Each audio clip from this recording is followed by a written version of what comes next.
Hey, what's up, YouTube family? It's your favorite black guy from Nebraska. Yes, there's plenty of melanated people here in Nebraska. We're back with some more content. We are still in the book America is the True Old World. Today we're going to talk about the original land of Canaan. This book is very, very, very, very informative. It's $145. You can get it off Amazon, and it's $145 well spent. So let's go ahead and get started. The land of Canaan is significant in history, since the land of Canaan was in the east, and the name Canaan appears throughout the Bible as a geography associated with the Promised Land. Canaan was a Semitic-speaking civilization and region of the southern Levant, ancient Near East, during the late 2nd millennium BC. Canaan had significant geopolitical importance in the late Bronze Age, Armana period, as the area where the spheres of interest of the Egyptian, Hittite, Mitanni, and Assyrian empires converged or overlapped. Much of present-day knowledge about Canaan stems from archaeological excavation in this area at sites such as Tel Hazor, Tel Megiddo, and Sur and Gezer. The name Canaan appears throughout the Bible as a geography associated with the Promised Land. The demonym Canaanites serves as an ethnic catch-all term covering various indigenous populations, both settled and nomadic pastoral groups throughout the regions of the southern Levant or Canaan. It is by far the most frequently used ethnic term in the Bible. Biblical scholar Mark Smith, citing archaeological findings, suggests that the Israelite culture largely overlaps with and derived from Canaanite culture. In short, Israelite culture was largely Canaanite in nature. The name Canaanites is attested many centuries later as the idonym of the people later known to the ancient Greeks from 500 BC as Phoenicians, and after the emigration of Phoenicians and Canaanite speakers to Africa during late antiquity. Now, that's a quote that you can go and research. It goes right here. Actually, you know what? I skipped that. Let's start over. The name Canaan is attested many centuries later as the idonym of the people later known to the ancient Greeks from c. 500 BC as Phoenicians, and after the immigration of Phoenicians and Canaanite speakers to Carthage, was also used as a self-designation for the Punic of North Africa during late antiquity. Sorry, I messed it up. I had to redo that over again. See, we mess up, you know what I mean? So it happens. The Canaanite people included Phoenician city-states and Phoenician people, Philistines, Israelites, Moab, Ammon, Tezeker, Gesher, and Edom. The Canaanite language included Phoenician, Ammonite, Moabite, Hebrew, and Edomite.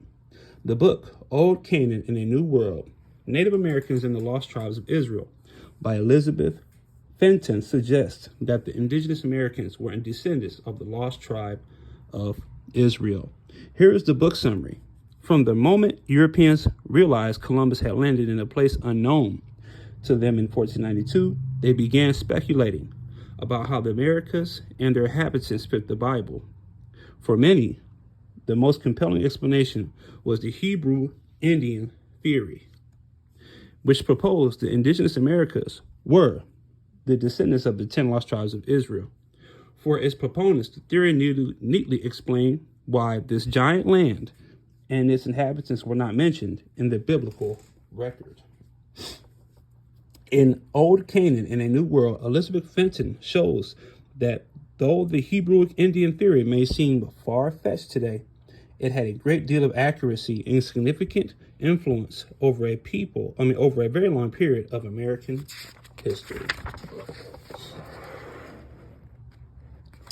Indeed, at different times, the idea that indigenous Americans were descended from the lost tribes of Israel was taken up to support political and religious positions in diverse issues, including Christian millennialism, national expansion, trade policies, Jewish rights, sovereignty in the Americas, and scientific exploration. Through analysis of a wide collection of writings, from religious texts to novels, Fenton sheds light on a rarely explained or rarely explored, but important part of religious discourse in early America.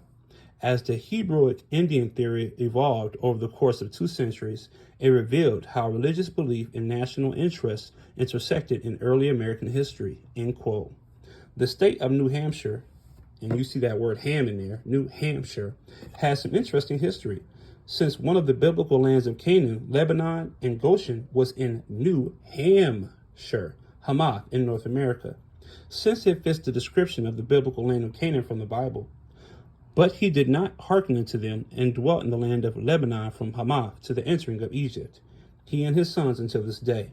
And for this reason that land is named Canaan. Jubilees 10:29-34. God brought his people out from Goshen to the land of milk and honey, and drove out the enemy before them with hornets. Deuteronomy 7:20, Joshua 24:12. Georgia even has a Goshen, Georgia, and a Canaan, Georgia too. Now, when we include Lebanon, Georgia, you can make a convincing argument that Georgia is sounding a lot like biblical land of milk and honey. We also have in Egypt, Georgia, Shiloh, Georgia, and Jerusalem, Georgia, which are all biblical cities that are heavily associated with the children of Israel. Additionally, there is a Canaan, Goshen, and a Lebanon state of Oregon, too. The giant cedars of Lebanon, a.k.a. the cedars of God, from the Bible are heavily associated with the Holy Land or the Promised Land. I believe that the biblical Lebanon was Lebanon, Oregon, since California is known for the giant trees, redwoods, and Oregon used to be a part of Upper California. The state of Oregon sits above California on maps. So yes, Oregon can grow giant trees too, which gives credence to Lebanon, Oregon being the real biblical Lebanon that was responsible for producing the giant cedars of Lebanon. Wow, this is amazing information, guys. I hope you guys are listening. In addition, there is a Canaan, Goshen, and a Lebanon in the state of Tennessee too. Tennessee even has a Cedars of Lebanon State Park that covers 900 acres of land. The Cedars of Lebanon State Park is located only 10 miles from Lebanon, Tennessee. Also, I must mention that Canaan, Tennessee is located near New Hampshire. Hamath Jubilees 10:29-34, Tennessee. This New Hampshire is located in Marymoor County, Tennessee.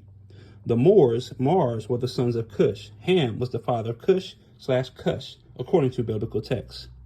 Cedars of Lebanon State Park is a state park in Wilson County, Tennessee, in the southeastern United States. It consists of 900 acres, situated amidst the 9,420 acre Cedars of Lebanon State Forest. The park and forest are approximately 10 miles south of Lebanon, Tennessee. Cedars of Lebanon State Forest is known for its cedar glades, a unique style of ecosystem that has adapted to the thin or non-existent soil layers that often occur in the eastern central basin. These glades are typically flanked by thick stands of red cedar, a type of juniper tree that can survive in soil layers too thin to support most large wooden plants. The presence of the red cedar in the basin reminded the region's early Euro-American settlers of Lebanese cedar forests of the biblical name. End quote. And then there's a link right here you can put in to go and confirm that quote. We're going to go ahead and go to the next page. Figure 174 right here is the state flag of Lebanon in the Middle East. So check this comparison out, you guys. This is a mind blower. This is another one of those things that people may consider circumstantial evidence, but when you put all this stuff together, you get a picture that's painted, and you can take what you will from that. Cush, according to the Hebrew Bible, was the oldest son of Ham and a grandson of Noah. He was the father of Mizraim, Phut, and Canaan. Cush was the father of Nimrod. Genesis 10, 8-12, King James Bible. Cush is traditionally considered the ancestor of the land of Cush, an ancient territory believed to have been located near the Red Sea. Cush is identified in the Bible with the kingdom of Cush or ancient Ethiopia. According to the kingdoms of Cush by the National Geographic Society, the Cushite language are named after Cush, end quote. And there's another link from Wikipedia. You can go check that out. Tennessee even has a city called Carthage, Tennessee.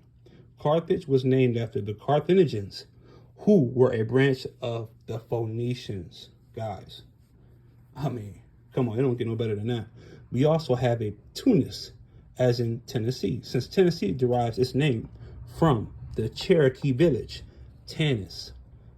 Tennessee was a historic overhill supplement site in present-day Monroe County, Tennessee, in the southeastern United States. The village became the namesake for the state of Tennessee. It was abandoned by the Cherokee in the 19th century for a rising town whose chief was more powerful, end quote. We know that vowels are interchangeable with ancient languages and can be flipped. Therefore, Tanis can become Tunis. Tunis is the capital and the largest city of Tunisia in the northern African coast. The greater metropolitan area of Tunis, often referred to as Grand Tunis, has about 2,700,000 inhabitants. As of 2020, it is the third largest city in the Maghreb region and the 11th largest in the Arab world. So now you see the continental flag, A.K.A. the flag of England. And then you have the state flag of Lebanon in the Middle East. So you can see the contrast and the comparisons here. Very, very interesting. Let's go ahead and go to the next page. We're going to go ahead and wrap this up. Tunisia, a once wealthy port city, is famous for having been one of the sites of the ancient Phoenician civilization. It was a premier destination for travelers heading to Carthage. North America has 15 Carthage place names, which suggests that Grand Tunis and Grand Phoenicians were in the Americas. Yes, guys, the Phoenicians are from the Americas. Carthage was the capital city of ancient Carthaginian civilization on the eastern side of the Lake of Tunis in what is now Tunisia. Carthage was one of the most important trading hubs of the ancient Mediterranean and one of the most influential cities of the classical world. Carthage developed from a Canaanite/Phoenician colony into the capital of Punic/Iberian Empire, which dominated large parts of the southwest Mediterranean during the first millennium BC. The legendary Queen Melissa, Queen Bee, or Dido, is regarded as the founder of the city. Lebanon is a biblical city that is mentioned over 71 times in the King James Bible. The earliest evidence of human civilization in Lebanon dates back to 5000 BCE. From 3200 to 539 BC, Lebanon was home to Phoenicia, a maritime empire that stretched the Mediterranean basin. End quote. The history of Lebanon, Phoenicia sea people, dates back to over 7,000 years ago. We have 29 Lebanon place names in North America. Yo, if I could highlight all this, guys, I would. So this is more evidence that the Phoenicians and the Canaanites were here in the Americas, or the ancient land of Canaan was here in the Americas. So check it out. We have 29 Lebanon place names in North America. So let's listen. Lebanon, Alabama, Lebanon, Arizona, Lebanon, Arkansas, Lebanon, Colorado. All these Lebanon places. I'm not going to read all of them, but you can see. Lebanon, Kentucky, Lebanon, Maine, Lebanon, Mississippi, Lebanon, Missouri, Lebanon, Ohio, Lebanon, Oregon, Lebanon, Pennsylvania, Lebanon, South Dakota. All these Lebanon place names is strong evidence suggesting that the biblical Lebanon was here in the Americas. Lebanon today is still mostly an Arab or Islamic state in the Middle East. The interesting thing about Lebanon is that in several instances, the Old Testament claims that the land of Lebanon is part of the territory of Israel. And you have all the Bible passages that state that. In other instances, the writers of the Old Testament think of Lebanon as the northern boundary of the land of God promised to his people. In two instances, Lebanon is used to describe all the hill country in Middle Assyria. Here is an image of the Islamic/Arab state flag of Lebanon in Georgia. So let's go back to that. 274. State flag of Lebanon in the Middle East. It's right here. All right. Where was I at? So let's go ahead and go back to it. Let me go ahead and find where I was at. God promised people. Okay. Yep. That is very similar to the continental flag of the Wichita Moors, A.K.A. the flag of New England. So we have the Arab state flag of Lebanon and Georgia, and the continental flag of Wichita Moors, A.K.A. the New England flag. So you see the comparisons. All right. Let me go find out what's okay. Which was a cherry red flag, cherry red background with a pine tree, cedar tree on it. See both flags for comparison. 274 is 275, and that's what we just did. In ancient times, the Moors, or the mound builders, aka the ancient ones, were known as tree people because some of used to live in these giant cedars of Lebanon. In marvelous tree houses, were able to download all of the world's knowledge just by touching these giant cedars of God. Also, these giant cedars of God produce the God molecule called DMT in abundance. Additionally, these giant cedars of God were a great source of commercial commerce for our people because these giant cedars of Lebanon produce the best wood in the world for lumber. All right, we're almost about to wrap this up. Which flag influenced who, or which flag is the oldest between the state flag of Lebanon and the continental flag of the Wichita Moors, since they're so similar? Well, we knew that the Wichita Moors are the oldest indigenous people on the planet, according to the United States. We also know that the Americas is the Orient, the Far East, and the Old World by default, since scholars and theologians associate the East with the Old World. All this evidence highly suggests the continental flag of the Moors predates the flag of Lebanon, which means that the state flag of Lebanon is just a reflection or a copy of what the Moors, Tartarians, had already established here in America. So what they're saying is, this flag predates this flag. The flag of the Moors predates the flag of Lebanon in the Middle East. All right, let's go back to not the Wichita. Okay. We also know that the Americas, is the East. Okay. We also have 26 Goshen place names in North America. 26 Goshen place names in North America. Goshen, Alabama, Goshen, Arkansas, Goshen, California. All these place names of Goshen. All these Goshen place names are strong evidence that just the biblical Goshen was in the Americas. We have 20 Canaan place names in North America. Canaan, Arkansas, Canaan, Alabama, Canaan, Connecticut, Canaan, Florida, Canaan, Georgia. Wow. And Canaan, West Virginia. Additionally, we have a Canada in North America, which is named after the Canaanites, or the Canaan land Moors from Wakanda. Let's not forget the Canaan Valley State Park, located in Canaan Valley, West Virginia. Lastly, the Grand Canyon was named after the Canaanites, since Canyon is the derivative of can or can, which is short for Canaan, Canyon. All of these Canaan place names is strong evidence suggesting that the biblical land of Canaan was in the Americas. So guys, you have extremely strong evidence. So it's different when you give somebody information, right? But it's different when there's evidence that can't be moved, like cities and place names and towns named after biblical places in the Bible. You can't get away from that. And many of them, 20 place names of Canaan in North America, 26 Goshen place names in North America, Canada of names in North America. So guys, I don't know what else this man has to do to convince people that Canaan, the land of Canaan, was here in the Americas. So I hope you guys enjoyed that. There's plenty more information where that came from, and plenty more. If you like that, please give me a like, a share, and subscribe. It's your favorite black guy from Nebraska. Yes, there's plenty of black people here in Nebraska.